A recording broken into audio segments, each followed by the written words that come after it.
It's fair to say that adventure hiking has undergone somewhat of a resurgence in recent years, with iconic treks around the globe like the famous Machu Picchu Trail in South America, the Kokoda Track in Papua New Guinea, even North Queensland's Thorsburn Trail, enticing ever-increasing numbers of walkers to tackle something a bit more daunting than your average stroll. It's true that a lot of those walks are on the bucket list, the must-do list of keen hikers. But it's true also to say that a lot of them need specialist gear, even arduous training, just to get to the start of the walk, let alone complete it. If you're looking for an iconic world-class walk, well, we've got those right here in southeast Queensland. I'm tackling one today, and the good news is you can do it all in a day. The Border Track is a well-worn trail that straddles the state boundaries of Queensland and New South Wales, high in the hills of the World Heritage Lamington National Park. At just over 22 kilometres, it's a full day trek, starting at Binnaburra Mountain Lodge on the eastern side of the valley and finishing at O'Reilly's Rainforest Retreat to the west.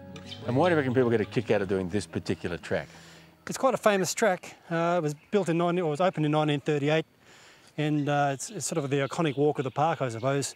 And the fact that it is 22 k's, for a lot of people that's a long walk these days, so it's a real sense of achievement as well as walking through a pristine, beautiful area. One bloke who should know his way through these mountains is Tim O'Reilly, a third-generation descendant of the family that has been synonymous with this place since the early 1900s. Green Mountains, Lamington National Park, the O'Reilly family, they all just go together, don't they? Well, the family was up here, I guess, before the national park was declared. The name Green Mountains was coined by my great-uncle Bernard, and I guess we certainly feel like we're a part of the mountain, and I guess the mountain's a part of us after all the 100 years almost we've been on the mountain. Sure. For Tim, growing up here meant the national park was like the family backyard, and 160 or so kilometres of walking tracks his weekend playground. Not surprisingly, he's developed an innate love for the rainforest and its unique inhabitants. Tim, that is prehistoric. Yeah, that is a beauty. They don't get a lot bigger than that. And that's a full-blown Lamington Cray. It certainly is.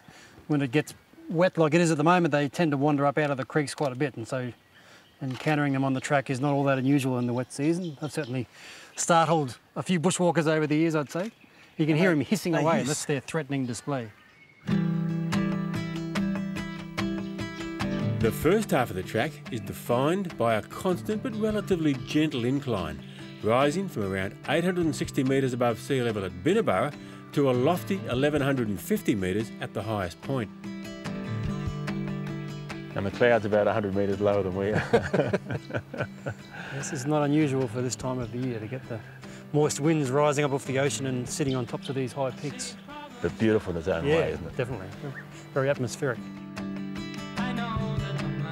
The walk should take around 7 hours to complete, so obviously you'll need plenty of fluids for hydration, at least a couple of litres per person, and a packed lunch, which you can organise with O'Reilly's. I'm pretty careful what I eat, so it's not often to be with a big bun in my hand and a chocolate. But just a walk like this alone will burn up around 4,000 calories, twice what I'd use in a normal day. It's a great excuse to eat some fuel food, put some petrol back in the tank. Earlier on, I dropped into BCF to grab a few of the other necessities for a walk like this, including a comfy hiking camelback day pack. The boots are a set of high-tech fast hikes from the camping department, where I also found this quick dry shirt and pants. Breathable and rated to UPF 40 plus, they're actually designed for fishing, but also make for very cool and comfy walkwear. One thing I'd never come up here without is Bushman's or a similar insect repellent, because in this wet weather, the leeches are just going to come up out of the ground to greet you. And of course, something that every hiker should carry with them at all times, a basic first aid kit.